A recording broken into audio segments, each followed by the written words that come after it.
నిరుపేదల పాలిట వరంగా మారుతున్న కేంద్ర ప్రభుత్వ పథకాలు. తిరుపతిలోని పద్మావతి మహిళా విశ్వవిద్యాలయంలో ప్రధానమంత్రి ఉच्चतर శిక్షా అభియాన్ పథకం నిధులతో 2 రోజుల సదస్సు. విద్యార్థుల కోసం నూతన ఒరవడికి శ్రీకారం చుట్టిన భారతీయ విజ్ఞాన శిక్షణ పరిశోధన సంస్థ. క్రీడాకారులను ప్రోత్సహిస్తున్నామన్న సాప్ చైర్మన్ రవినాయుడు.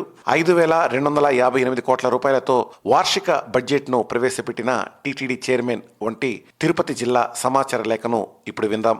కేంద్ర ప్రభుత్వ పథకాలు నిరుపేద మహిళలకు వరాలుగా మారుతున్నాయి. వంటింటికే పరిమితమైన మహిళలను సొంత కాళ్లపై నిలబెడుతూ ఆర్థిక స్వావలంబన సాధించే దిశగా తీసుకెళ్తున్నాయి. కేంద్ర ప్రభుత్వ దీన్ దయాల్ అంత్యోదయ యోజన, జాతీయ పట్టణ జీవనోపాధి మిషన్ పథకం ద్వారా 5 లక్షల రూపాయలను సబ్సిడీ కింద రుణాలను తీసుకుని సొంతంగా కర్పూరం తయారు చేసే పరిశ్రమను ఏర్పాటు చేసుకున్నారు. తిరుపతి జిల్లా శ్రీకాళహస్తి పట్టణంలోని హౌసింగ్ బోర్డుకు చెందిన సుబ్బమ్మ తాను ఏర్పాటు చేసుకున్న పరిశ్రమతో ఆర్థికంగా నిలదొక్కుకోవడమే కాకుండా పలువురు మహిళలకు ఉపాధిని కూడా కల్పిస్తున్నట్లు బుజ్జమ్మ తెలిపారు. సమకాలీన పరిశోధన రంగంలో సిద్ధాంతాలను సమన్వయపరిచి పరిశోధనలు చేయడం చాలా అవసరమన్నారు పిఎం ఉషా కోఆర్డినేటర్ ఆచార్య శారద.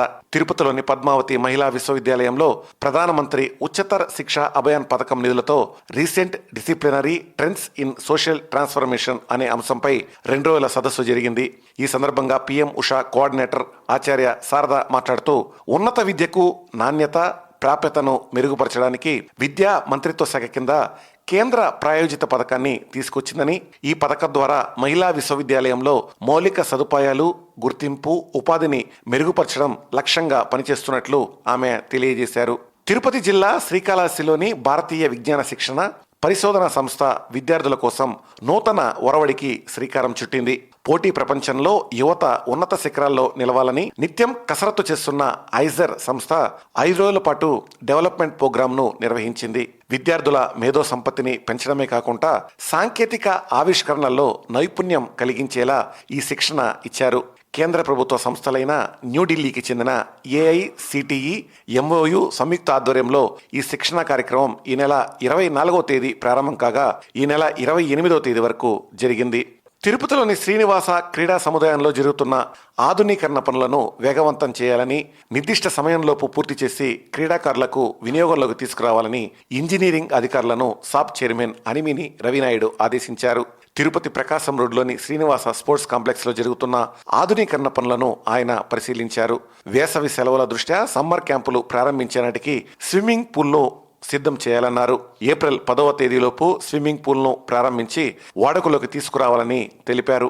అలాగే స్మార్ట్ సిటీ నిధులతో క్రీడా సముదాయంలో చేపడుతున్న పనుల్లో భాగంగా నిలిచిపోయిన కొన్ని పనులను గుర్తించి వాటిని కూడా వెంటనే పూర్తి చేయాలని సాప్ చైర్మన్ రవినాయుడు ఆదేశించారు. తిరుమల తిరుపతి దేవస్థానం పాలక మండలి తిరుమలలోని అన్నమయ్య భవనంలో సమావేశమైంది. పాలక మండలి సమావేశంలో పలు కీలక నిర్ణయాలను తీసుకున్నారు. సమావేశం అనంతరం టీటీడీ చైర్మన్ బిఆర్ నాయుడు పాత్రికేయులతో మాట్లాడుతూ 5,258 కోట్ల రూపాయలతో టీటీడీ వార్షిక బడ్జెట్ను ప్రవేశపెట్టినట్లు తెలిపారు. అలిపిరి వద్ద ముంతాజ్ హోటల్స్ కు కేటాయించిన భూమిని ప్రభుత్వం వెనక్కి తీసుకుంటోందని, విదేశాల్లో కూడా శ్రీవారి ఆలయాలు నిర్మించేందుకు ప్రత్యేకమైన ట్రస్ట్ ఏర్పాటు చేయాలని నిర్ణయం తీసుకున్నట్లు టీటీడీ చైర్మన్ వెల్లడించారు. శ్రీవారి ఆస్తులు అన్యాక్రాంతం కాకుండా స్వామివారి స్థిరాస్తుల పరిశీలనపై కమిటీని ఏర్పాటు చేస్తున్నట్లు వెల్లడించారు. టీటీడీలో విధులు నిర్వహించేవారు హిందువులు మాత్రమే అయి ఉండాలని నిర్ణయానికి ప్రభుత్వానికి ఒక నివేదిక కూడా పంపించినట్లు తెలిపారు.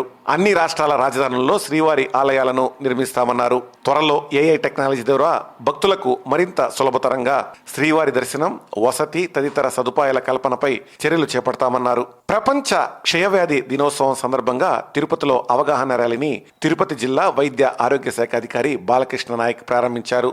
ఎస్వి మెడికల్ కళాశాల నుంచి వివేకానంద సర్కిల్, ప్రకాశం రోడ్డు మీదుగా సాగిన అవగాహన ర్యాలీ రుయా ఆసుపత్రికి చేరుకుంది. రుయా, సిమ్స్ వెటర్నరీ ఆసుపత్రి వైద్య సిబ్బంది, ఎస్వి మెడికల్ కళాశాల వైద్య విద్యార్థులు ర్యాలీలో పాల్గొని క్షయవ్యాధి పట్ల అప్రమత్తంగా ఉండాలని ప్లకార్డులను ప్రదర్శించారు.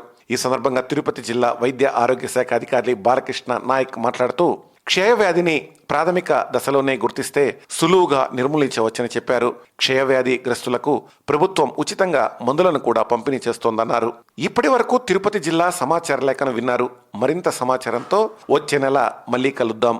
వ్యాఖ్యానం తిరుపతి జిల్లా ప్రతినిధి జగదీష్.